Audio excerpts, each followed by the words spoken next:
ప్రభు అయిన యేసుక్రీస్తు నామములో మరొకసారి మీ అందరికీ హృదయపూర్వకమైన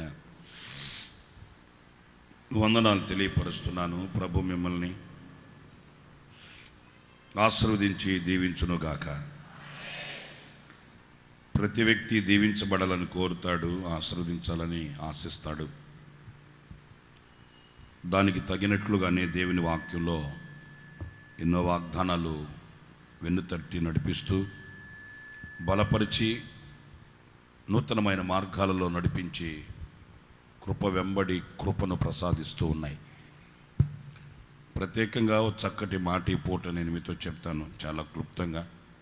వేసవి తీవ్రత ఎక్కువగా ఉన్నందుచేత 9 గంటలకి ఆరాధన ప్రారంభించాం.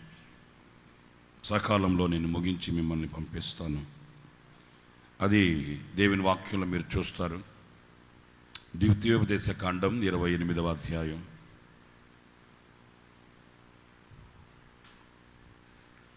ద్వితీయోపదేశ కాండం 28వ అధ్యాయం 5వ వాక్యంలో చక్కటి మాట ఉంటుంది చూడండి. నీ గంపయు ఆ పిండె పిసికే ఆ తొట్టె దీవించబడుతుంది. ఈ మాట చాలా శ్రేష్టమైంది. అనేక సార్లు మనం చదువుకుంటూ ఉంటాం. అనేక మార్లు ఈ వాగ్దానాన్ని మనం స్వతంత్రించుకొని సాక్షిగా ప్రభు సన్నిధిలో నిలబడుతూ ఉంటాం. ప్రియులారా, ఈరోజు నేను మీతో చెప్పే మాట, నీ గంప దీవింపబడును. గంప అనేది నిలువ చేయుటకు ఇశ్రాయేలీల వాళ్ళు ఉపయోగించుకునే ఒక పరికరం, ఓ వస్తువు. నేను ఇంచుమించు 2 సార్లు యెరూషలేం వెళ్ళాను. దైవజనులు నా ఆత్మీయ తండ్రి ఏసన్న గారు తీసుకుని వెళ్ళారు. నేను వెళ్ళినప్పుడు అక్కడ చూశాను, ఇశ్రాయేలీలు ఈనాటికి కూడా వారు ఆ యవల రొట్టెలు చిన్న చిన్న గంపల్లో ఉంచి వాళ్ళు ఉపయోగించుకుంటూ ఉంటారు. మన వైపు కూడా ఇటు రాయలసీమ వైపు వెళితే అటువైపు కూడా వాళ్ళు చిన్న చిన్న గంపలు వాడుతారు.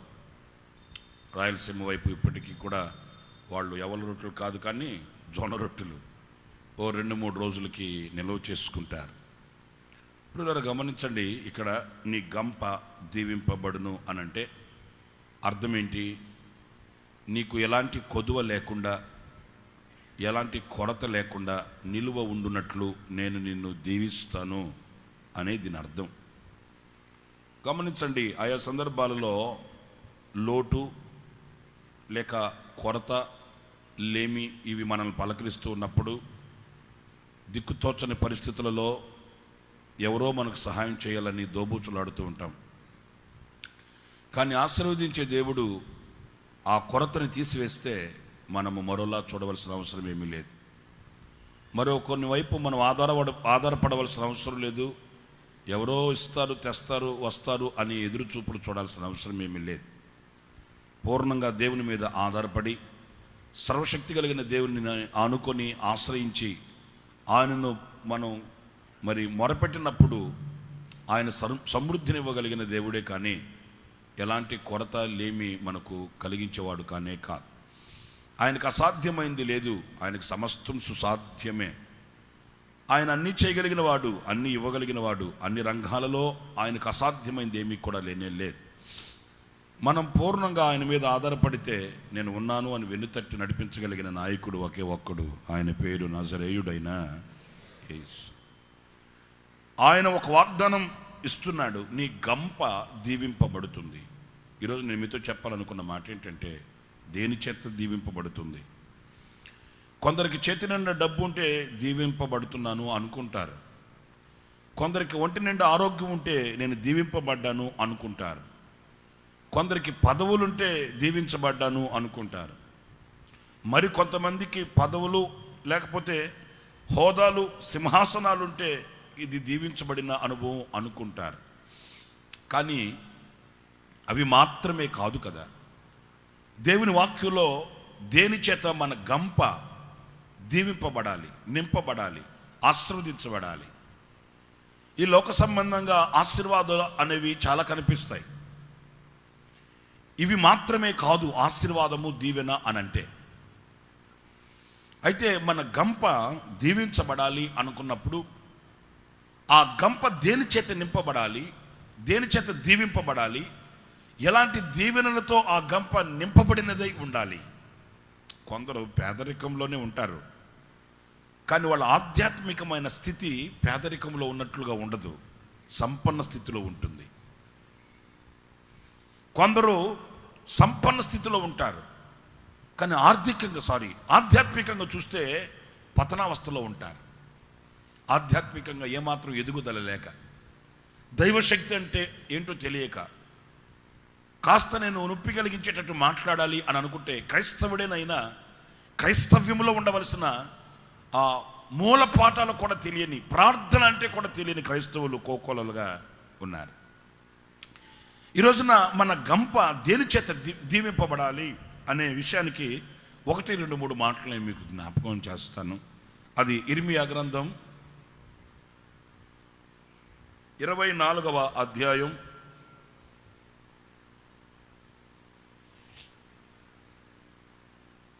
24వ అధ్యాయం మొదటి వాక్యంలో చక్కటి విశేషమైన వార్తలు వ్రాయబడ్డాయి.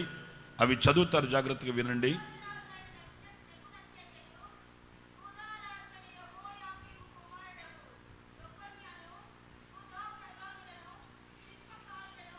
అమ్మా, ఇర్మియా గ్రంథం 24వ అధ్యాయం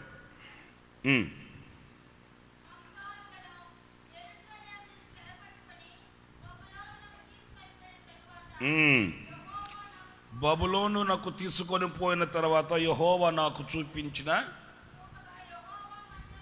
యెహోవా మందిరము ఎదుట, జాగ్రత్తగా వినండి, దేవుని మందిరము ఎదుట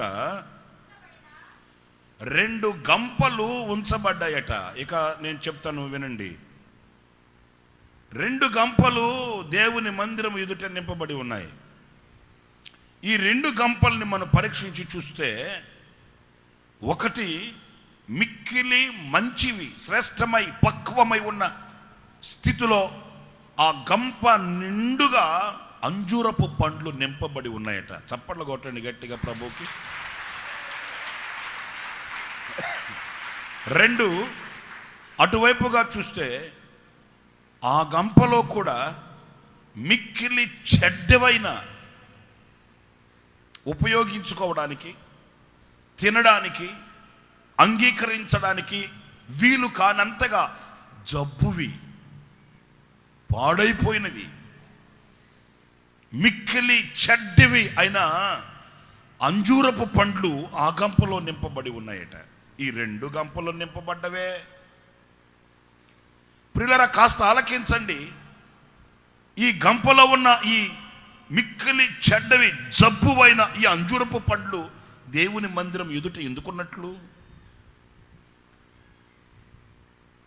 శ్రేష్టమైన ఫలములతో నింపబడిన గంపలు ఉన్నాయి కదా, పక్వమై, రమ్యమై, అనేకులకు ఆరోగ్యాన్ని ఇచ్చి, అనేకులకు ఆశీర్వాదాన్ని ఇచ్చి, అనేకులకు శ్రేష్టమైన అనుభవాల్ని పంచగలిగిన ఒక ఆశీర్వాదం ఈ గంపలో నింపబడి ఉన్నాయి. మరో గంపలో చూస్తే దేవుని మందిర గడప దగ్గరే ఉన్న, దేవుని మందిరములోనే ఆరాధన చేస్తున్న, దేవుని ప్రజలతో సహవాసి అయి ఉన్న, దేవుని ప్రజలతో ఆరాధిస్తున్నట్లుగా కనబడుతూ ఉన్న ఆ అంతరంగం నింపబడి ఉన్నది మిక్కిలి చెడ్డవైన, జబ్బువైన, అనేకులకు హాని కలిగించే ఆ ఫలములు కలిగిన గంపగా నింపబడి ఉందట. ఈరోజు నేను మీతో చెప్పగలిగింది ఒక్కటే, దేని చేత నీ గంప నింపబడి ఉంది, దేని చేత నీ హృదయం నింపబడి ఉంది, దేని చేత హృదయ స్పందన ప్రత్యక్షమవుతుంది అనే ప్రశ్నకి మీరు నేను వాక్యమనే వెలుగు ఎదుటకు వస్తే పరీక్షించుకోవలసిన క్షణం ఇది. నీ గంప అమూల్యమైన, శ్రేష్టమైన, పక్వమైన పరిస్థితులలో కనబడుతూ ఉన్న అంజూరపు ఫలములతో నింపబడిన ఒక గంపగా ఆశీర్వదించబడిన, దీవించబడిన అనుభవమా, లేక మిక్కిలి చెడ్డవైన? చూడండి, ఒక రోజున అపోస్తుల దగ్గరికి పేతురు వచ్చాడు, క్షమించండి, అపోస్తుల దగ్గరికి గారడి సీమోన్ వచ్చాడు. అతగాడు ఏమడిగాడు?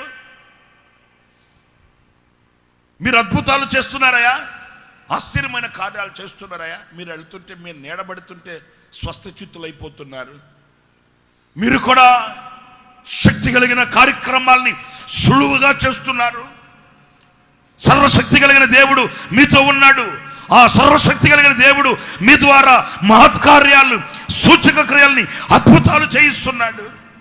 ఓ పని చేయండి. ఇది గారడివాడు కదండి, అడికి ఆ బుద్ధి పోలేదు. ఏమడిగాడు? నేను డబ్బు ఇస్తాను కానీ ఆ వరాన్ని నాకు అమ్మమ్మని కోరాడు. ఎంత దారుణమో చూసారా? అంటే తన ధోరణి ఏంటి అనంటే, నేను మీకు కావలసిన డబ్బు ఇస్తాను, ఆ డబ్బుకి నాకు ఆ వరాన్ని అమ్మో. దైవజనులు ఏం చెప్పారో తెలుసా? ఒరే పిచ్చోడా, ఇది డబ్బుతో కొనేది కాదురా.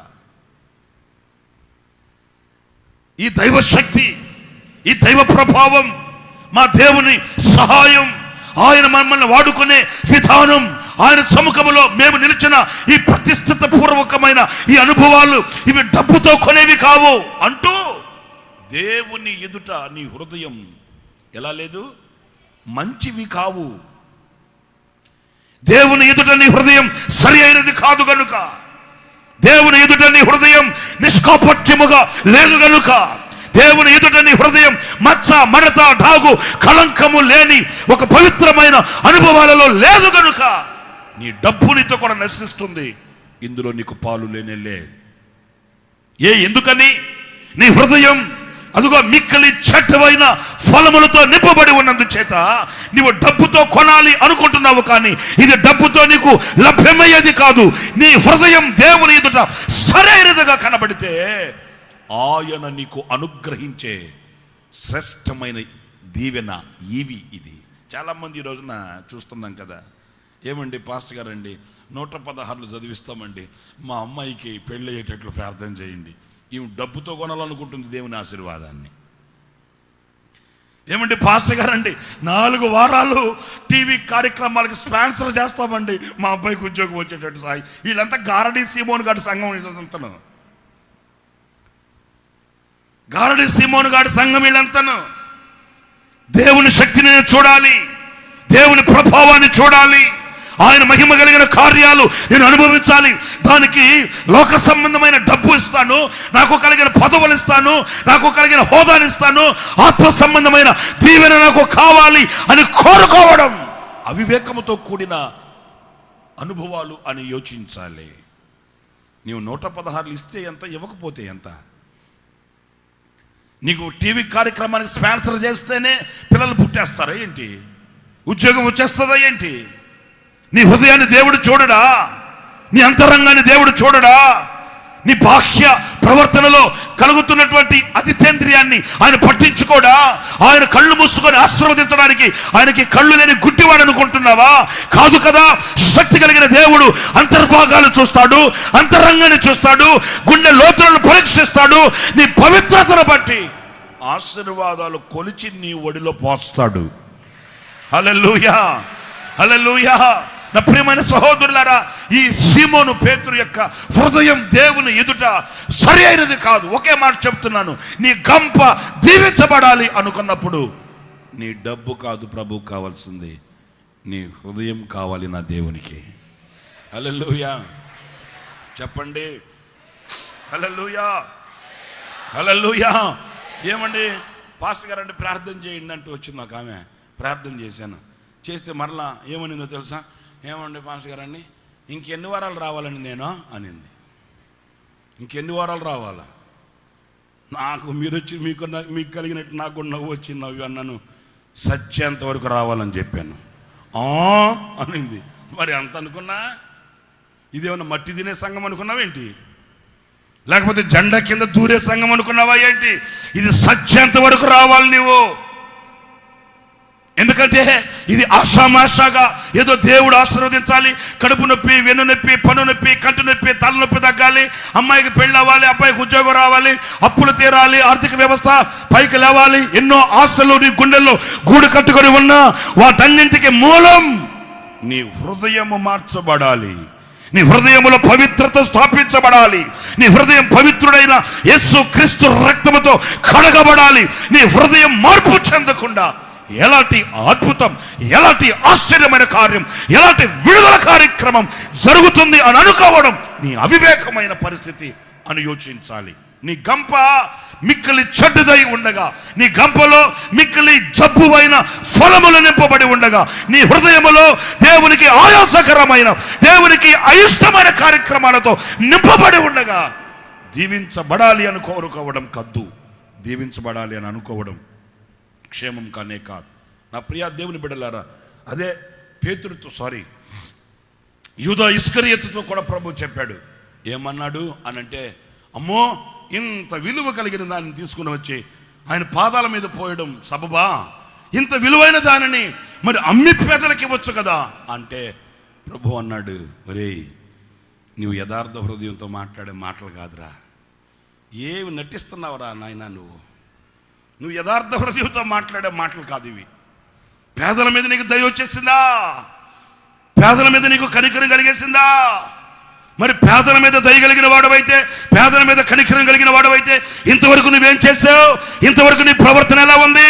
పేదల మీద కనికరం కలిగిన వాడవైతే ఇంతవరకు నువ్వు నడిచిన నడవడిక పేదలకు ఆశీర్వాదకరంగా ఉందా? ఇప్పుడు వచ్చిందంటారా నీకు పేదల మీద దయ? అర్థమవుతుందండి. అప్పుడు ప్రభు అన్నాడు, వీడు మనస్సు ధనాపేక్ష కలిగిన వాడు కనుక దొంగయ్యి ఈ మాట చెప్తున్నాడు. మంచి హృదయం కాదు. ఆలకించండి ప్రియ సహోదరులారా, ఆయన మన హృదయాన్ని చూచినప్పుడు, ఆయన మన అంతరంగాన్ని చూచినప్పుడు, ఒకవేళ బాహ్య ప్రపంచం మనల్ని ఎన్నిక చేయకపోవచ్చు, బాహ్య ప్రపంచం మనకు సన్మానం చేయకపోవచ్చు, బాహ్య ప్రపంచం ఒకవేళ మనల్ని గెంటి వేయవచ్చు, బాహ్య ప్రపంచం మన మీద నిందలు వేయవచ్చు, అవమానాలు వేయవచ్చు, మనల్ని దేనికి పనికిరాని వాళ్ళగా మనల్ని తోసివేయచ్చేమో, కానీ దేవుని వాక్యం అంటుంది, ఇదిగో ఎండిన చెట్టు అని నువ్వు అనుకోవనవద్దు, శ్రేష్టమైన పేరు నీకు నేను పెడతాను, త్రోసివేయబడిన వాడవు అని అనుకోవద్దు, నేను నీ కొరకు నీ పక్షమున నిలిచి ఉన్నాను, నేను నీకు తోడై ఉంటాను. సర్వశక్తి కలిగిన దేవుని వాక్కు ఈ రోజున మనము వినగలిగితే మన హృదయం మంచి శ్రేష్టమైన ఫలములు కలిగిన గంపగా దీవించబడాలని, మన గంప శ్రేష్టమైన ఫలములతో దీవించబడాలని ఈ రోజున మనం కోరుకోవాలి. మరో మాట కూడా మీతో చెప్తాను. ఏంటి ఈ మంచి అంజురపు పళ్ళు కలిగిన ఈ గంప యొక్క విశేషత అనంటే, ఆ వాక్యంలో రాయబడి ఉంది. మీరు కిందకి చదువుకుంటూ వస్తే, ఇదిగో ఇశ్రాయేలీయుల గురించి నేను ఈ మాటలు చెప్తున్నాను, చదువమ్మా. వారికి వినండి, వారికి మేలు కలుగవలెనని ఈ స్థలము నుండి నేను చెరగా, నాకు ఆ మాటే కావాలి, నేను ఈ స్థలము నుండి వారిని చెరగా. అయ్య బాబు, ఇంతమంది ఉన్నారు ఏంటి? నోళ్ళు తెరిచి మాట్లాడండి. మరి అదే చెరగా పంపు.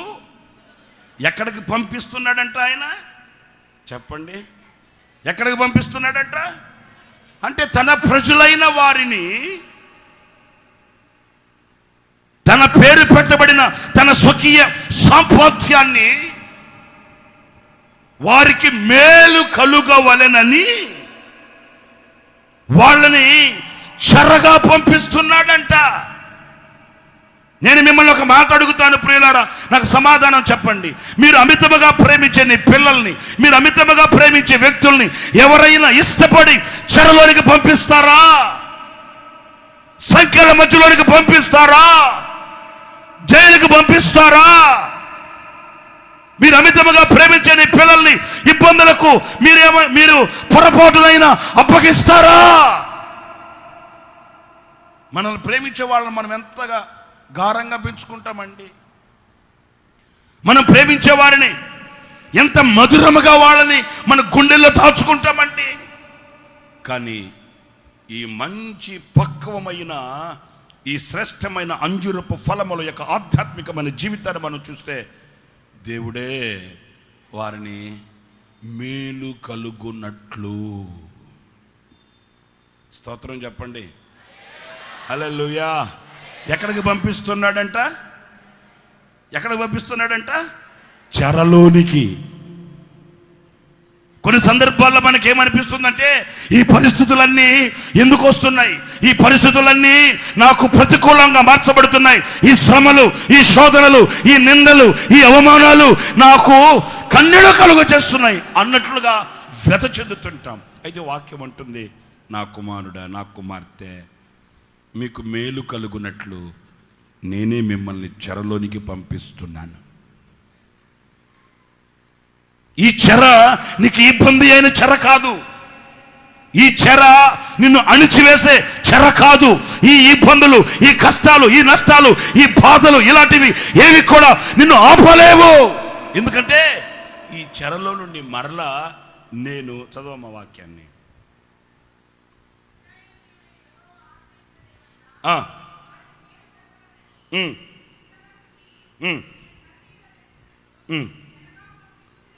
చెరగా పంపు యూదులను హల్లెలూయా ఈ మంచి అంజూరపు పండ్లను లక్ష్య పెట్టినట్లు లక్ష్య పెట్టుచున్నాను. ఎవరిని? ఈ చెరలోనికి పంపించబోతున్నానే, ఈ చెరలోనికి పంపిస్తున్నానే ఈ ప్రజలను. ఇప్పుడు నాకు చెప్పండి, ఈ శ్రేష్టమైన అంజూరపు ఫలములతో నింపబడిన ఈ గంపలో ఉన్న ఈ ఫలములు, ఈ వ్యక్తులు, ఈ అనుభవాలు మనకేం చెప్తున్నాయంటే, దేవుని నిత్య సంకల్పానికి అప్పగింపబడి దేవుని ప్రణాళిక, దేవుని చిత్తాన్ని భుజముల మీద మోసుకొని, అది శ్రమయైన, కష్టమైన, ఇబ్బందులైన, ఇరుకులైన, నిందలైన, అవమానాలైన ఆయన సంకల్పం, ఆయన చిత్తం నేను నెరవేర్చాలని అదిగో ముందుకి కొనసాగుతూ ఉన్న వ్యక్తుల జీవిత చరిత్రలు ఈ గంపలో నింపబడి ఉన్నాయట. ఈరోజు నేను మీతో ఒక మాట అడుగుతున్నాను, సమాధానం చెప్పండి. దేవుని సంకల్పాన్ని మోస్తూ దేవుని చిత్తానికి శిరస్సు వంచి పక్వమైన పరిస్థితులలో, సంపూర్ణతలోనికి ఎదుగుతూ ఉన్న అనుభవాలలో, ఏ స్థితిగతులు ఎదురైనా, ఏ పరిస్థితులలోనైనా ఆయనను హత్తుకొని, ఆయనను అంటుకట్టబడి ఫలించే అనుభవాలలో నింపబడిన ఒక అంజూరపు పండ్లు కలిగిన గంపల దీవెనను కోరుకుంటున్నావా? లేక చెడ్డదైన, ఎవరికి ప్రయోజనం లేని, ఎవరికి ఆశీర్వాదం కానీ గంపలో నింపబడి ఉన్న అంజూరపు పండ్ల వలె నీ గంప దీవింపబడి ఉందా అనే విషయాన్ని ఇదిగో ఈరోజు నీవు పరీక్షించుకోవాలి. ఈరోజు ప్రియ దేవుని బిడ్డలారా, అనేకులు హృదయాన్ని దేవునికి అప్పగించక, హృదయంలో ఉన్న మాలిన్యాన్ని గుర్తించక, హృదయంలో ఉన్న కాఠిన్యతను గుర్తించక, హృదయంలో ఉన్న కల్ముషాన్ని ఏమాత్రం పట్టించుకొనక దైవ ఆశీర్వాదాన్ని, దేవుని దీవెనను కోరుకుంటున్నారే కానీ దేవుని వాక్యం అంటుంది, నీ హృదయం నా ఎదుట మంచి మంచి అంజూరపు పండ్లతో నింపబడిన, మంచి అంజూరపు ఫలములతో నింపబడిన, దీవింపబడిన ఆ యొక్క గంపల ఉన్నప్పుడు ఆయన నిన్ను, నీ గంప దీవింపబడుతుంది, ఆశీర్వదించబడుతుంది. ఏ కొరత లేకుండా, ఏ కొదువ లేకుండా, ఏ లేమి లేకుండా ఆయన నిన్ను ఆశీర్వదించి నిన్ను బలపరచుటకు శక్తి కలిగిన దేవుడు. ఆయన పేరు నజరేయుడైన యేసు. ఆమేన్ చెప్పండి గట్టిగా.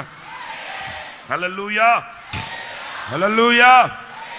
ఆయనను ఏదిచ్చి, ఆయన వరాన్ని ఏదిచ్చి, ఆయన శక్తిని ఏదిచ్చి నువ్వు ఆర్టిఫిషియల్గా కొనలేవు. కానీ నీ హృదయాన్ని ఆయన ఎదుట తెరచినప్పుడు, నీ హృదయాన్ని ఆయన ఎదుట పరచినప్పుడు, నీ హృదయాన్ని తేటతెల్లగా ఆయనకి కనపరిచినప్పుడు ఆయన నీ పవిత్రతను, నీ సమర్పణను, నీ హృదయ ఆనందాన్ని చూస్తాడు, నిన్ను దీవిస్తాడు. ఆమేన్ చెప్పండి. ఆమేన్, ఆమేన్, ఆమేన్. నీ హృదయంలో ఉన్న ఆ మంచి ఫలములు అనేకులకు శ్రేష్టమైనవిగా. చిన్న మాట చెప్తాను, హృదయంలో ఉన్నది బయటకు మాట్లాడేది ఎలా ఉంటుందో నన్ను ఏమనుకోవద్దు, మరోలా భావించద్దు, విషయం అర్థమవుతుందని చెప్తున్నా. ఒక యవనస్తురాలైన అమ్మాయి ఒకటే గొడవ చేస్తుందంట. ఏం గొడవ చేస్తుందంటే, నేను సేవ చేస్తా, నేను సేవ చేస్తా, నేను సేవ చేస్తా, నాకు పెళ్ళి పేరంటాలు వద్దు, అని ఒక యవనస్తురాలు ఇంట్లో గొడవ చేస్తుందంట. నన్ను ఏమనుకోవద్దండి బాబా, నన్ను అపార్థం చేసుకోవద్దు. అప్పుడు ఏం జరిగిందంటే వాళ్ళ తల్లిదండ్రులు నచ్చ చెప్పి, కాదమ్మా మాకున్నదాన్ని ఒక్కదానివే, ఒక్కగాని ఒక బిడ్డవి, మమ్మల్ని మరి బాగోగులు చూసుకున్నది ఎవరు, వృద్ధాప్యంలోకి వస్తే మమ్మల్ని పట్టించుకున్నది ఎవరు, నా తల్లి నువ్వు సేవ చేస్తూలే అమ్మా, నా బంగారు తల్లి అని చెప్పి ఆ అమ్మకు నచ్చ చెప్పి అది చేసి ఇది చేసి పెళ్లి చేశారంట. నాకొద్దా, నాకు పెళ్ళొద్దా, నేను సేవ చేస్తా. ఏం సేవ చేస్తావు? భారతదేశాన్ని తల్లకిందులు చేసేస్తా. ఉన్న రీతిలో ఉంచితే పోలా, మళ్ళీ దాన్ని తలకిందులు చేయడం ఎందుకు? నేను తల్లకిందులు చేసేస్తా భారతదేశాన్ని, నాకు పెళ్ళొద్దా, నేను సేవ చేస్తా అంటుందంట. సరేలేండి, ఆ చరిత్ర అంతా నేను ఇంత వివరంగా చెప్పలేనులే. కానీ ఆ అమ్మాయికి పెళ్లి చేశారు.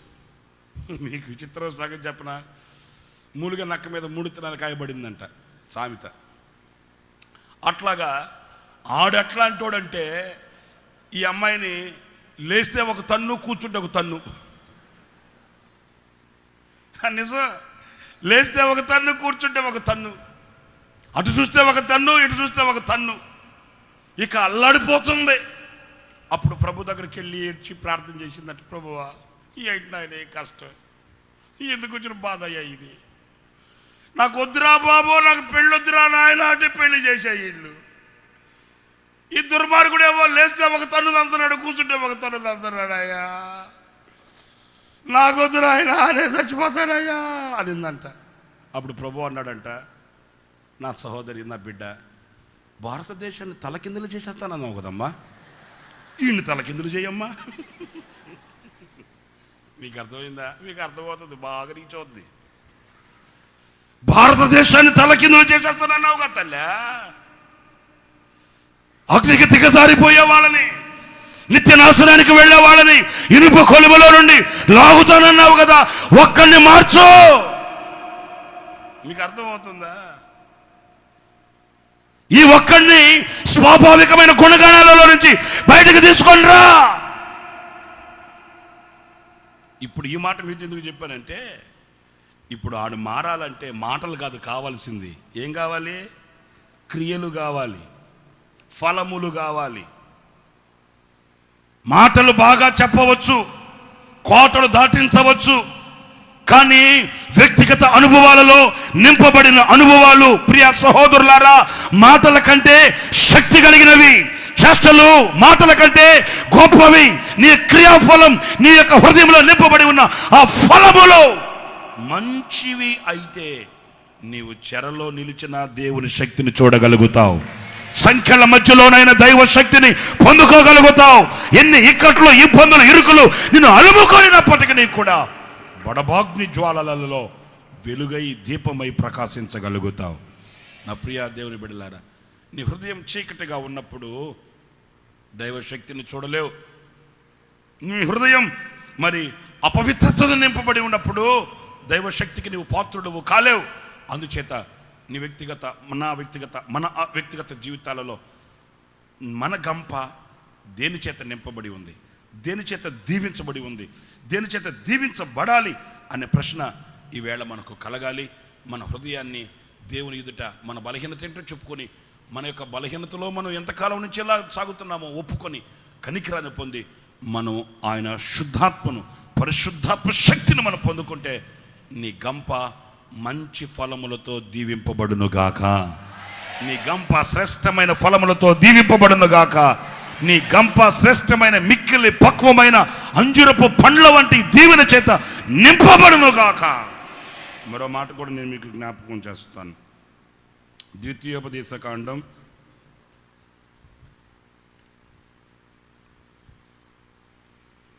26వ అధ్యాయం 2వ వాక్యం. నీ దేవుడైన యెహోవా నీకిచ్చుచున్న భూమిలో నుండి నీవు కూర్చుకొను, వినండి, నీ దేవుడైన యెహోవా నీకిచ్చు భూఫలములన్నింటిలో నీవు కూర్చుకొను, భూఫలము అన్నింటిలో ప్రథమ ఫలములు తీసుకొని గంపలో ఉంచి నీ దేవుడైన యెహోవా తన నామమునకు మందిరము కట్టించాడు కదా, తన నామమునకు ఏర్పరిచిన మందిరమునకు తీసుకుని వెళ్ళి ఆ దినములలో ఉండు యాజకుని చేతికి అప్పగించాలి. ఇక్కడ ఒక్కొక్క మాట నేను మీతో చెప్తాను, తలల పైకి ఎత్తినాను చూడండి. ఒక గంప కనబడుతుంది ఇక్కడ. ఈ గంప దేనితో నింపబడింది, దేనితో దీవించబడింది, దేనితో ఫుల్ఫిల్ చేయబడింది అని అంటే ఈ గంపలో కృతజ్ఞత అర్పణలు ఉన్నాయంటండి, ప్రథమ ఫలములు ఉన్నాయంటండి. వినండి జాగ్రత్తగా ప్రియ సహోదరులారా, ఈ గంప నిండుగా, ఈ గంపలో ఆ కృతజ్ఞత అర్పణ ఉంది. మంచిది. అయితే ఇక్కడ మనం నేర్చుకోవాల్సిన పాట ఏంటంటే, మీరు ఆ తర్వాత మీరు ఇంటికి వెళ్ళిన తర్వాత చదువుకోండి. అసలు ఈ గంపలో ఉన్న కృతజ్ఞత ఏంటి అనంటే, నీది కాని దేశంలో ప్రభు నిన్ను నిలబెట్టాడు. ఆ కాడి క్రింద, బానిసపు కాడి క్రింద నలుగుతుంటే ఆయన ఐగుప్తులో నుంచి విడిపించి నిన్ను అదిగో శ్రేష్టమైన దేశములో ఆయన నిలబెట్టాడు. అందుచేత ఈ గంపలో నీ కృతజ్ఞతకు సంబంధించిన అర్పణ గంపలో ఉంచుకొని ఈ గంపని దేవుని మందిరానికి తీసుకొని వెళ్ళాలంట. వినండి జాగ్రత్తగా నేను చెప్పే మాట. ఎక్కడికి తీసుకెళ్ళాలి? నోళ్ళు తెరిచి మాట్లాడండి. ఆయన నామము కొరకు ఏర్పరిచిన దేవుని ఆలయానికి, మందిరానికి తీసుకొని వెళ్ళాలంట. ఇంకెక్కడికి తీసుకొని వెళ్ళకూడదు. ఎందుకంటే ఇది కృతజ్ఞతతో నింపబడిన గంప, కృతజ్ఞతతో నింపబడిన శ్రేష్టమైన ఫలములతో నింపబడిన ఒక గంప అనుభవం. కొందరికి ఎన్ని మేలులన్నా చేయండి, ఎంత ఉపకారాలన్నా చేయండి, కృతజ్ఞత అనే మాట వాళ్ళ నోట, వాళ్ళ హృదయంలో మచ్చుకైనా కనిపించదు. ఈ వాక్యంలో మనం చదివితే, నీ దేవుడు నిన్ను పాపములో నుంచి విడిపించి ఆ బానిసపు కట్లను తెంచి నిన్ను ఆయన ఒక స్వతంత్ర దేశములో ఆయన నిన్ను నిలబెట్టినందుచేత ఆయన చేసిన ఆ యొక్క విడుదలను, ఆశ్చర్యమైన కార్యాలు తలంచి నీవు ఆ దేశంలో నీకు పండిన ఆ పంటలో ఆయనకు అన్నట్లుగా ఆ యొక్క ప్రథమ ఫలములు ఆ గంపలో పెట్టాలంట. అంటే అర్థం ఏంటంటే, ఏది నీది కాదు, నీది కాని దాన్ని ప్రభు నీకు ఇచ్చాడు. చప్పట్లు కొట్టండి గట్టిగానే. హల్లెలూయా. నీది కాని దానిని ప్రభు నీకు ప్రసాదించాడు.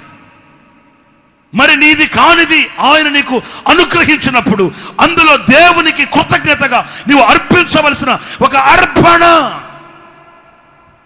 నేను కానుకల గురించి మాట్లాడట్లేదు. ఈరోజు మనం బట్టగట్టి బైబిల్ పట్టుకుని కూర్చున్నామంటే ఇది మనది కాని బ్రతుకు. యోబు గ్రంథం 8వ అధ్యాయం 8వ వాక్యం ఇంటికి వెళ్ళిన తర్వాత చదువుకోండి. మనం నిన్నటి వారమే కానీ ఈ దినపు వారము కా. మన చరిత్ర నిన్నటితో సమాప్తం. మనం ఈ రోజున సజీవుల దేశంలో సాక్షిగా నిలవడానికి మనకు ఏ అర్హత లేదు, మనకు ఎలాంటి ఆధిక్యత లేదు.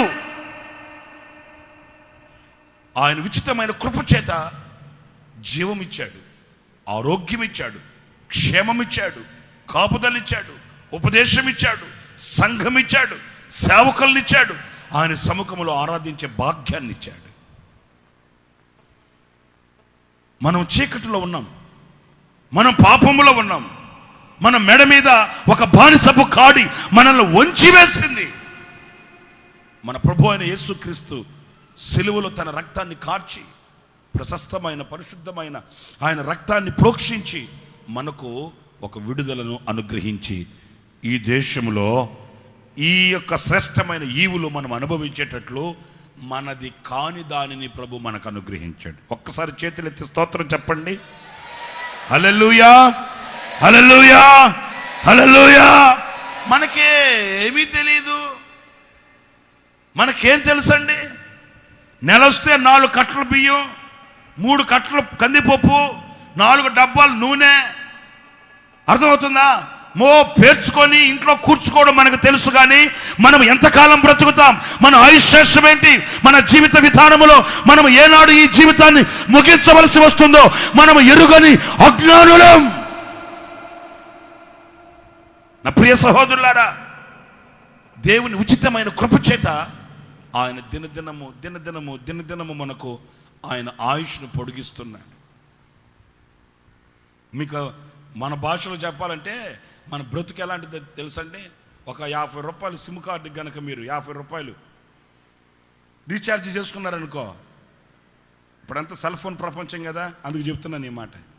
50 రూపాయలు రీఛార్జ్ చేసుకున్నారనుకోండి, ఆ 50 రూపాయలని ఎన్ని రోజుల్లో వాడుకోవాలి? 4 రోజుల్లో వాడుకోవాలి. 4 రోజుల్లో వాడుకోండి అని చెప్పి 50 రూపాయలు ఆఫర్ ఇచ్చాడు, వేసుకున్నాం అనుకోండి.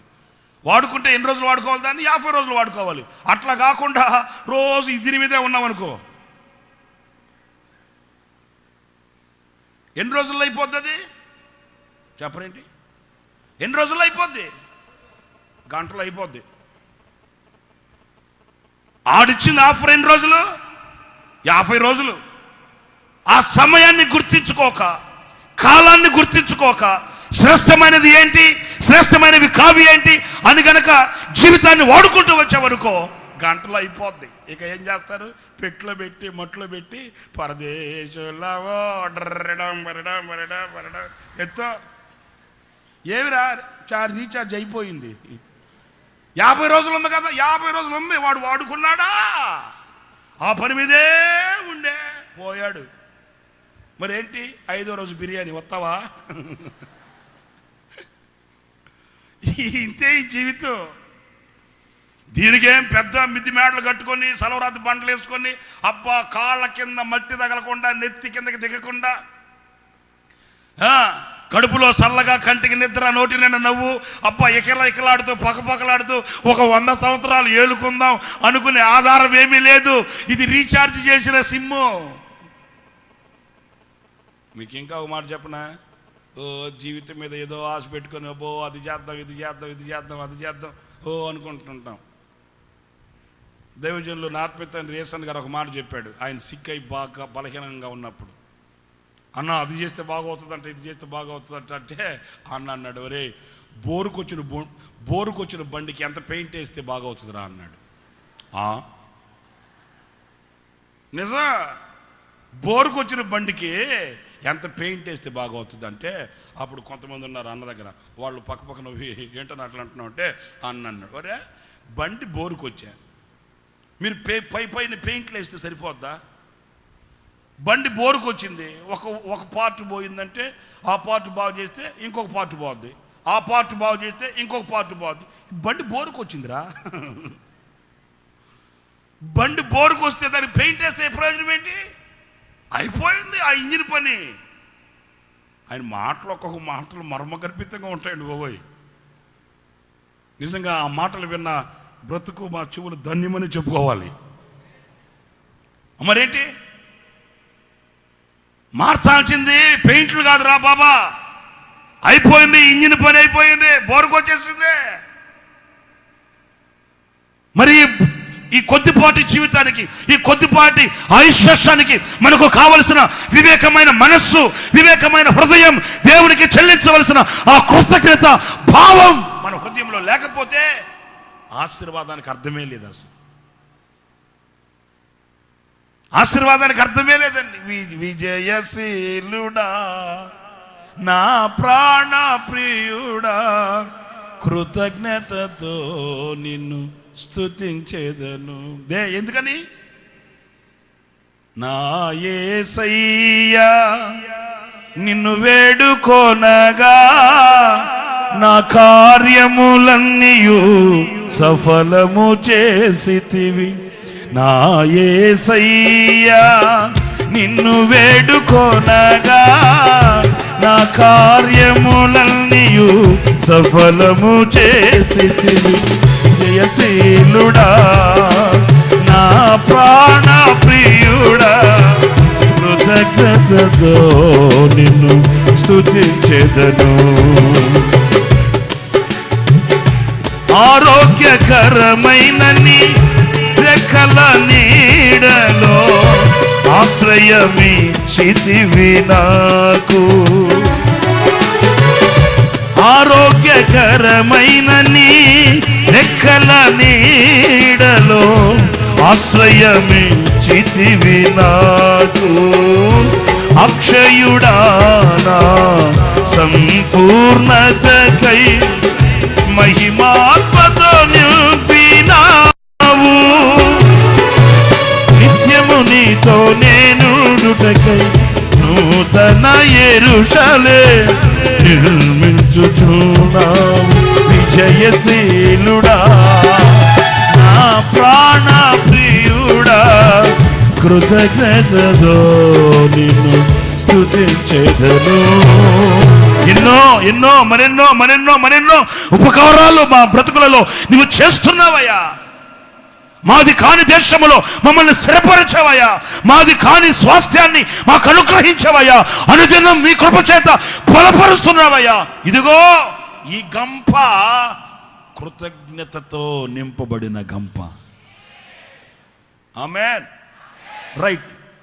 ఇక్కడ నేను మీతో చెప్పాలి, ఈ కృతజ్ఞత కలిగిన ఈ గంప ఎలా ఎక్కడుండాలి అనంటే, ఒక యాజకుని దగ్గరికి, అంటే ఆయన నామము కొరకు ఏర్పాటు చేయబడిన ఆలయానికి, మందిరానికి తీసుకుని వెళ్ళాలంట.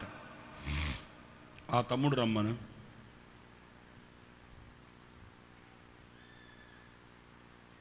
నేను చెప్తాను, జాగ్రత్తగా వినండి. ఇదిగో ఈయన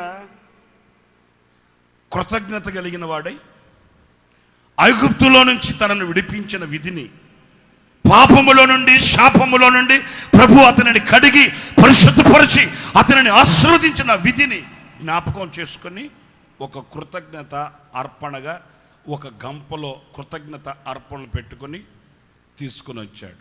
వెళ్ళి ఆ డగ్గ తీసుకురాపో.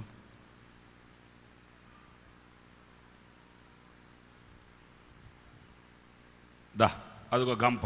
దా, ఒక గంప తీసుకొని వచ్చాడు. వాక్యం ఏమంటుందో తెలుసా? నీ గంప కృతజ్ఞతతో నింపబడిన అర్పణ కలిగినది అయితే, ఈ గంప కృతజ్ఞత అర్పణలు ఉన్నాయి కదా, తిన్నగా ఎక్కడికి రావాలి అంటే అది దేవుని మందిరములో దగ్గరికి రావాలి. వచ్చిన తర్వాత ఏం చేయాలి? ఆ గంపల్లో ఉన్న అర్పణలట ఆ దినములలో ఏముంది అక్కడ? ఆ దినములలో ఆ దినములలో నుండి యాజకుని దగ్గరికి రావాలంట. అక్కడ ఆగండి. ఏ యాజకుని దగ్గరికి రావాలమ్మా? మహిళా మండలి డోక్రా గ్రూప్ చెప్పండి. ఏ యాజకుని దగ్గరికి రావాలి?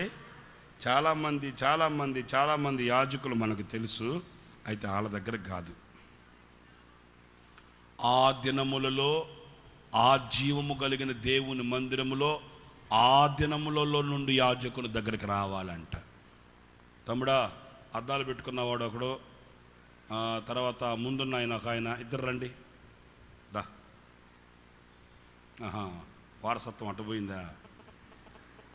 ఒకరిని అద్దాలు రమ్మంటే ఇద్దరు అద్దాలలో వస్తున్నారేంటి? సరే రా, ఏం చేద్దాం రా.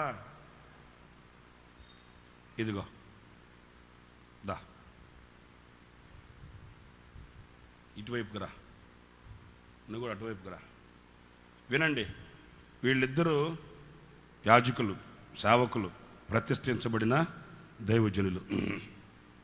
అయితే ఈ అర్పణ ఈ గంపలో పెట్టుకొని, ఈ అర్పణ ఈయన గారు ఎక్కడికి రావాలంటే, ఈయనకి ఒక దేవుని ఆలయం ఉందండి. మీకు నచ్చినట్లుగా మెచ్చినట్లుగా నా జీతంలో సగం పేదలకు పంచేస్తా, నా జీతంలో దశంభాగం కొంత వచ్చి వాళ్ళకి ఇచ్చేస్తా, వీళ్ళకి ఇచ్చేస్తా, వాళ్ళకి ఇచ్చేస్తా, మిగిలింది తీసుకొచ్చి నీకు ఇస్తా అని నాకు చెప్పకూడదు. దేవుని సొమ్ము పంచడానికి నీవెవడవి?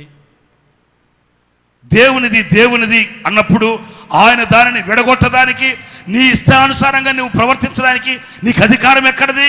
వాక్యం చెప్తుంది, నీ గంప కృతజ్ఞత అర్పణలతో నింపబడినది. అయితే ఆ కృతజ్ఞత అర్పణల్ని, ఆ యొక్క ప్రథమ ఫలములను ఆ గంపలో ఉంచి దేవుడు నామ ఘనత కొరకు నియమించబడిన ఆలయానికి, దేవుని మందిరానికి ఆ గంపను తీసుకొని రావాలట. వస్తే ఇక్కడ ఇద్దరు యాజకులు ఉన్నారండి. ఈ ఇద్దరు యాజకులలో ఈయనెవరు అనంటే, ఈయన దేవుని పిలుపు మేరకు దేవుని నియమాన్ని అంగీకరించి దేవుని ఉపదేశ క్రమము ప్రకారం పరిచర్య చేసి ఈయన తన కాలాన్ని దాటుకొని ముందుకు వెళ్ళాడు. ఆయన మీకు బాగా తెలుసు. ఈయన ఉన్నాడు, ఈయన గారు ప్రజెంట్ కళ్ళకు బోతద్దాలు కట్టుకొని, నిలబడరా బాబు, సిగ్గుపడిపోతున్నావు ఏంటి? ఈయన పరిచర్యలో ఉన్నాడండి. అర్థమవుతుందా నేను చెప్పేది? ఓకే. ఈయన పరిచర్య ఏంటి?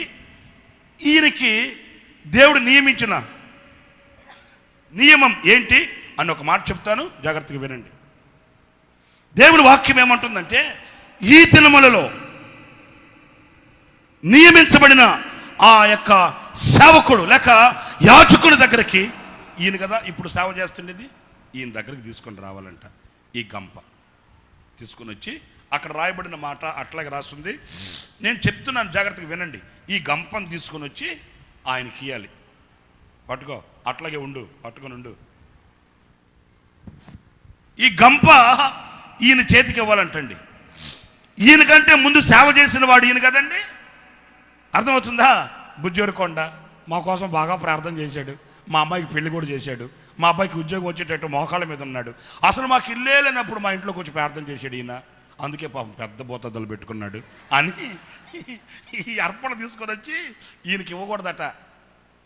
ఎందుకు ఇవ్వకూడదు? తప్ప ఏమైనా సేవకుడు కదా, ఆయన కూడా జుబ్బా వేసుకోలేదా, తెల్ల బట్టలు నలకుండా వేసుకున్నాడు చూడు. ఏమి ఇరికిస్తే ఏమైంది? ఈయన కూడా దేవుని సేవగా చేసేది, ఆయన కూడా దేవుని సేవకుడే కదా, ఆయన కూడా యాజకుడే కదా. ఇలాంటి ఎగస్ట్రాలు అక్కర్లేదు. ఆయనకి ఎందుకు ఇవ్వకూడదు నేను చెప్తున్నాను వినండి. ఈ గంప ఈయనకి చెందింది కాదట. ఈ గంప పట్టుకో, నేను మోస్తున్నాను ఏంట్రా, ఈయనకి ఇవ్వాలట. ఎందుకంటే వినండి జాగ్రత్తగా, అక్కడ రాయబడిన మాట ఇప్పుడు చదువమ్మా. ఈ గంప ఈ యాజకుని చేతికిచ్చి ఆమె ఒక మాట చెప్పాలట. ఏం చెప్పాలి? యెహోవా, గట్టిగా చదవండి, యెహోవా మన పితరులకు ఇచ్చేదనని అయ్యా ప్రమాణము చేసిన దేశమునకు, ఇదిగో ఈ అర్పణ తీసుకొని వచ్చిందే, ఈ అర్పణ తీసుకొని వచ్చాడే ఈ వ్యక్తి, ఈ ఆ దినములలో యాజకత్వంలో ఉన్న యాజకుని చేతికిచ్చి ఇలాగ చెప్పాలట. ఏం చెప్పాలి? మన పితరులతో ప్రమాణము చేసిన దేశమునకు నేను వచ్చి ఉన్నాను. ఈ దేవుడైన యెహోవా సన్నిధిని నేను ఒప్పుకొనుచున్నాను. నేను మన పితరులతో ప్రమాణము చేసిన దేశములో బ్రతుకుతున్నాను. మన పితరులతో ప్రమాణము చేసిన వాగ్దానాల్ని నేను అనుభవిస్తున్నాను. మన పితరులతో వాగ్దానము చేసిన ఆ శ్రేష్టమైన ఆత్మ ఫలములు నేను అనుభవిస్తున్నానయ్యా. ఇది నాది కాదు, దేవుడు నాకు అనుగ్రహించిన కృపాదానం. అందుకని ఇదిగో ఈ అర్పణ నా దేవునికి, నా దేవునిది అని ఈ అర్పణ తీసుకొని వచ్చిన వ్యక్తి ఆ దినములలో నుండి యాజకుడు. అర్థమవుతుందా? అంతేగాని నేను బెంగళూరు పంపిస్తాను, నేను చెన్నై పంపిస్తాను, ఆ పేదల హాస్టల్ ఉందే ఆ పేదల హాస్టల్కి పంపిస్తాను, నీ అర్పణ దీవింపబడే అర్పణ కాదు అని గుర్తించాలి. నీ అర్పణ దీవించబడాలి. నీ గంప శ్రేష్టమైన అర్పణల చేత నింపబడాలి. నీ గంప శ్రేష్టమైన అర్పణలతో అది దీవించబడాలి అని అనుకుంటే నీ అర్పణ ఆ దినములలో నుండి యాజకుని దగ్గరికి రావాలంట. 5 పైసలైనా 10 పైసలైనా 10,000 10 లక్షలైనా ఆ యాజకుని దగ్గరకు వచ్చి, అయ్యా దేవుడు నాకు గొప్ప కార్యాలు చేశాడు, దేవుడు మన పితరులతో వాగ్దానం చేసిన దేశంలో నేను బ్రతుకుతున్నాను గనుక ఇదిగో నా అర్పణ అని ఈ యాజకుని చేతికిస్తే, ఇప్పుడు వినండి నేను చెప్పే మాట. ఈ యాజకుడు ఏం చెయ్యాలి? ఈ అర్పణ చూసి అబ్బా అబ్బా యేసు రక్తమే జయం, యేసు రక్తమే జయం అని చెప్పి సంబరపడడం కాదంట. ఈ అర్పణ తీసుకుని ఈ యాజకుడు, ఏ యాజకుడు? ఆ దినములలో నుండు, ఎవరైనా కానివ్వండి, ఆ దినములలో నుండు యాజకుడు ఏం చేయాలి? ఈ అర్పణ తీసుకొని, అక్కడ చదివిన మాట చూడండి. యాజకుడు ఆ గంపను చేతిలోకి తీసుకొని, ఇక నీ చాప్టర్ అయిపోయింది, నీ చాప్టర్ అయిపోయింది, క్లోజ్. ఇట్లా ఇప్పుడు ఈ యాజకుడు ఏం చేయాలి? ఈ గంప చేతిలోకి తీసుకొని మురిసిపోయి, అబ్బా భలేగా ఉంది, 50,000 రూపాయల సెల్ ఫోన్ ఒకటి కొందాం, 4 లక్షల రూపాయల కారు ఒకటి కొందాం, దొడ్డెనకాల ముందెనకాల స్థలం కొందాం అని మురిసిపోకూడదట. ఈ యాజకుడు ఏం చేయాలో తెలుసా? ఈ అర్పణ తీసుకొని, ఈ అర్పణ బలిపీఠం దగ్గరకు తీసుకుని వెళ్ళాలట. చప్పడ కొట్టండి గట్టిగా, ఏ కొట్టో. ఇప్పుడు ఈ అర్పణని ఎక్కడ తీసుకురావాలంటే, ఈ యాజకుడు బలిపీఠం దగ్గర తీసుకొని వచ్చి ఈ బలిపీఠం దగ్గర పెట్టాలంట. ఎందుకనంటే బలిపీఠం మీద దహించు అగ్ని ఉంది. కొట్టు చప్పట్లు ప్రభుకి గట్టిగా, హల్లెలూయా హల్లెలూయా. బలిపీఠం మీద దహించు అగ్ని ఉంది అంటే అర్థం ఏంటంటే, అతగాడు తీసుకుని వచ్చిన అర్పణ అది దేవునికి ఇంపైనది, అది దేవునికి సువాసన కలిగించేది, దేవునికి సంతోషాన్ని కలిగించేది. లేదో తెలియాలి అనుకుంటే, ఈ ఆ దినములలో నుండి యాజకుడు దాన్ని ఎక్కడ తీసుకొని రావాలంట? బలిపీఠం మీద పెడితే, ఇప్పుడు పరలోకంలో నుండి ఒక అగ్ని దిగి వస్తుంది. వచ్చి ఈ అర్పణని ఏం చేస్తుంది? దహిస్తుంది. దహించినప్పుడు అప్పుడు నీ అర్పణ దేవునికి ఇంపైనది అయితే, నీ అర్పణ దేవునికి ప్రీతికరమైనది అయితే, నీ గంప దీవించబడుతుంది, దీవెనలతో నింపబడుతుంది. ప్రైజ్ ది లార్డ్, హల్లెలూయా.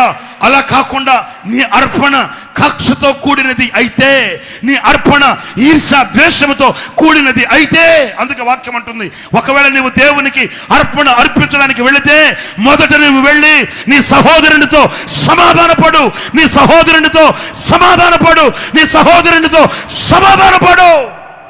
ఆ తరువాత తీసుకొని రా అర్పణ. ఎందుకంటే నీ అర్పణ అంగీకరించువాడు అగ్నిమయమై ఉన్న దేవుడు. హల్లెలూయా. నీ అర్పణకి సమాధానమిచ్చు దేవుడు పరిశుద్ధమైన దేవుడు. నీ అర్పణను అంగీకరించేవాడు ఆయన పవిత్రుడు, పరిశుద్ధమైన వాడు. కనుక నీ అర్పణ అంగీకరించబడాలి అని అనుకుంటే అది బలిపీఠం దగ్గరికి రావాలి. అప్పుడు ఆయన చూస్తాడు, అగ్ని పంపుతాడు. నీ అర్పణ దేవునికి ఇంపైనది అయితే. కయ్యను హేబేలు అర్పణ దగ్గర చూడండి, మొదట దేవుడు వారిని కాదు అంగీకరించింది, వారి హృదయాన్ని చూశాడు దేవుడు. వీడు చిన్నోడే, వీడు పెద్దోడే, వీడిని వదిలిపెట్టి ఆడిని దీవిస్తే ఎలా, ఆడిని వదిలిపెట్టి వీడిని దీవిస్తే ఎలా? ఆయనకి ఇలాంటి తారతమ్యం ఏమీ లేదు. వీడు సీనియరే, ఆడు జూనియరే, మరి సీనియర్ని ఇక్కడ పెట్టి జూనియర్ని నేను ఇలా చేస్తే ఎలా? ఇలాంటి తారతమ్యాలు ఆయనకి లేవు. ఆయన హృదయాన్ని చూస్తాడు.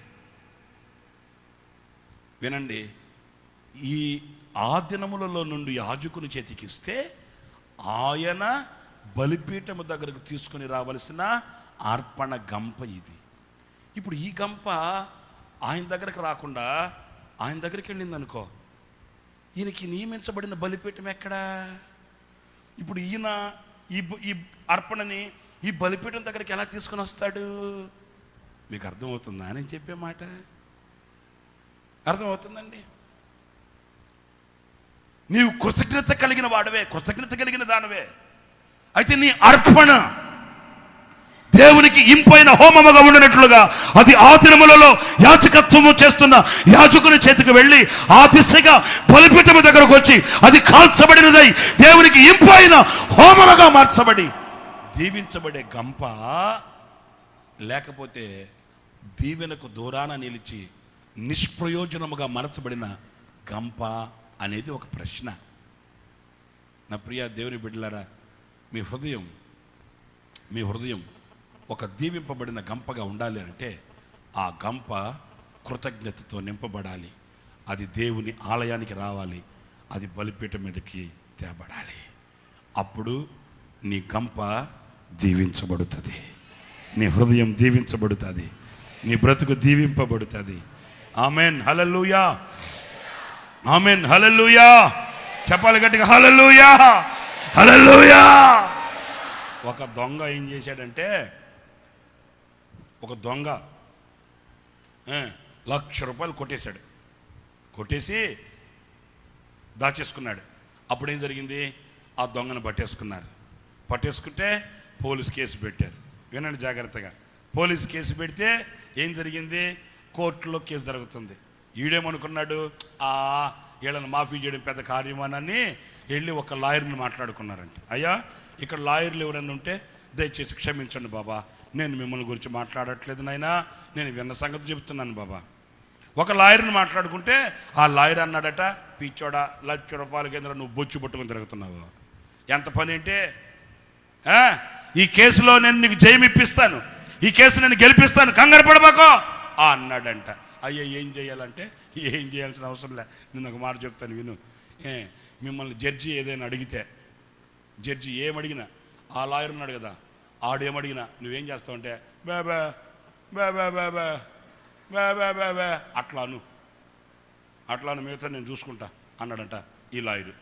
సరేనని, ఇది బాగానే ఉంది, కష్టమేముంది అని చెప్పి వీడు కూడా, ఓ అమ్మ 1,00,000 రూపాయలు మనకు దక్కుతాయి బాబా బాబా బాబా బాబా అనమంటున్నాడు. అదంత కష్టం అనుకున్నాడు. సరే, ఆ జడ్జిమెంట్ రోజున జడ్జి అడిగాడు, ఏరా 1,00,000 రూపాయలు తీసుకున్నావా బాబా బాబా బాబా బాబా బాబా బాబా అన్నాడు. వెంటనే ఈయన అన్నాడు, ఇదిగో చూసారంటండి, ఆడు మోగోడండి, ఆడికి ఏం తెలియదండి, ఆడి మీద నిందలేస్తున్నారండి అని. ఇంక నేను చెప్పేదే ఉంది, తెల్ల కోటు మీద నల్ల కోటు, ఇంకా వాళ్ళు మరిని చేస్తారు, మనకు తెలిసిన సంగతులే కదా. ఇక బల్ల గుద్ది ఈయన వాదించేసరికి ఆ జడ్జికి కూడా పాపం నమ్మకం కుదిరి కేసు కొట్టేశాడు. మీకు అసలు సంగతి చెప్పనా, కేసు కొట్టేసిన తర్వాత ఈ లాయర్ గారు వచ్చి వీడిని అడిగాడు, అవయా 1,00,000 రూపాయల్లో నాకు 50,000 ఇస్తానన్నావు కదా, నువ్వు 50,000 తీసుకుంటానన్నావు కదా, మరి కేసు గెలిచాం కదా, 50,000 నాకు ఇచ్చే అన్నాడట. వీడు అన్నాడట, బాబా బాబా బాబా రే బాబా కాదురా, 1,00,000 రూపాయలు 50,000 రూపాయలు బాబా బాబా. మీకు అర్థమైందా పిల్లరా? ఈరోజు ఎట్లా ఉన్నదంటే, ఈ బాబా బాబా బాబా కాదురా, దేవుడు నీకు ఇన్ని మేలు చేశాడు కదా, దేవుడు నీకు ఇన్ని ఉపకారాలు చేశాడు కదా, ప్రాణాపాయం నుంచి తప్పించాడు కదా, కుటుంబపు కలహాలలో నుంచి ఆయన విడిపించాడు కదా, ఏదిరా నీ కృతజ్ఞత అంటే బాబా బాబా. అవసరం తీరిపోయింది కదండి. మీకు అర్థమైనట్టే ఉంది, నవ్వుకుంటున్నారు ఒక్కొక్కరు కదా. ఆపదల్లో ఉన్నప్పుడు, కష్టాల్లో ఉన్నప్పుడు, నష్టాల్లో ఉన్నప్పుడు, నాయన ఏసయ్యా ఎక్కడున్నావయ్యా, రాసుకో, పూసుకో, కూసుకో, వేసుకో అంటారండి. అది గనక తీరిపోయింది అనుకోండి, ఏంట్రా నవ్వనుకో బాబా బాబా బాబా బాబా. ఎంత మోసమో కదా. నా ప్రియ దేవుని బిడ్డలారా, నీ గంప దీవింపబడును గాక. ఎప్పుడు నీ గంప దీవింపబడుతుందంటే, నీ హృదయం ఆయన చేసిన ప్రతి ఉపకారానికి కృతజ్ఞత కలిగినదై, ఆ కృతజ్ఞతతో కూడిన హృదయం బలిపీఠం ఎద్దుకు రావాలి. దేవునికి స్తోత్రం కలుగునుగాక. ఆ బలిపీఠం ఎద్దుకు రావాలి, బలిపీఠం దగ్గర పరీక్షించబడాలి, ఆ బలిపీఠం మీద నీవు అర్పించిన ఆ అర్పణ కాల్చబడాలి. తద్వారా కలిగే ఆశీర్వాదం నిన్ను వెతుక్కుంటూ రావాలి అనంటే, ఆ అర్పణ దేవుని ఆలయానికి రావాలి, దేవుని ఆలయంలో యాజకుని దగ్గరికి రావాలి, దైవజనుని యాజకుని చేతిలో నుండి ఎక్కడికి రావాలి, అది బలిపీఠం మీదకి రావాలి. అందుకే మేము ప్రతినిత్యం ప్రార్థన చేస్తాం, ప్రభువా ఇదిగో ఈ పరిచర్యని ఆర్థికంగా ప్రార్థన పూర్వకంగా సహకరిస్తున్న ప్రతి కుటుంబాన్ని దీవించమని, మీరిచ్చే ప్రతి పైసా, మీరు చేసే ప్రతి సహాయం, మీరు చేసే ప్రతి ప్రార్థన బలిపీఠం మీదకి, అదిగో బలిపీఠం మీదకి తీసుకొని వచ్చి పెడుతుంటే, ఆ బలిపీఠం మీద దహించే అగ్ని అది కాల్చబడి మీ అర్పణ హోమముగా ఎగసిపోతుంటే, దీవించబడిన ప్రజలై ఇక్కడ కూర్చొని ఉన్నారు మీరంతా. దేవునికి స్తోత్రం కలుగునగాక. దీవించబడిన ప్రజలై ఈ రోజున సాక్షిగా నిలబడగలుగుతున్నారు. దీవించబడిన ప్రజలై ఈ రోజున ఆయనకి కృతజ్ఞతగా ఆయన సముఖంలో చేరి ఆయనను ఆరాధించగలుగుతున్నారంటే, ఇక్కడ ఒక బలిపీఠం ఉంది. ఆ బలిపీఠం మీద మీ అర్పణ కాల్చబడుతుంది. మీరు ఇచ్చే ప్రతి పైసా, మీరు చేసే ప్రార్థన, మీరు సహకరిస్తున్నటువంటి విధానం అది దేవుడు అంగీకరించినది గనుక ఆ యొక్క ఆశీర్వాదాన్ని మీరు అనుభవించగలుగుతున్నారు. అలా కాకుండా కూర్చునేది ఇక్కడ, కూడగట్టేది అక్కడ అనుకున్నారనుకోండి, మీకు మీ గంప దీవించబడడం కద్దు. కూర్చో. మీరు దీవించబడిన వారై, ఆశీర్వదించబడిన వారై మరి ముందుకు కొనసాగడం అనేది మీ భ్రమగా మార్చబడుతుంది. నువ్వు ఇక్కడ కూర్చున్నావు, శ్రేష్ఠ ఫలములు అనుభవిస్తున్నావు. దాని కొరకైన కృతజ్ఞత అర్పణ బలిపీఠం మీద నిలిచి ఉండాలి. ఆ గంప దీవించబడాలి. చివరిగా ఒక చిన్న మాట చెప్పి నేను ముగిస్తాను. అదేంటంటే, ముగించేద్దాం అనుకున్నాను, ఇంకొక మాట కూడా జ్ఞాపకం చేసి ముగించేస్తాను. అది యేసుక్రీస్తు చేసిన అద్భుతాలలో ఒక చిన్న అనుభవాన్ని మీతో చెప్తాను. మత్తయి సువార్త 14వ అధ్యాయం, మత్తయి సువార్త 14వ అధ్యాయం 20వ వాక్యాన్ని చూడండి.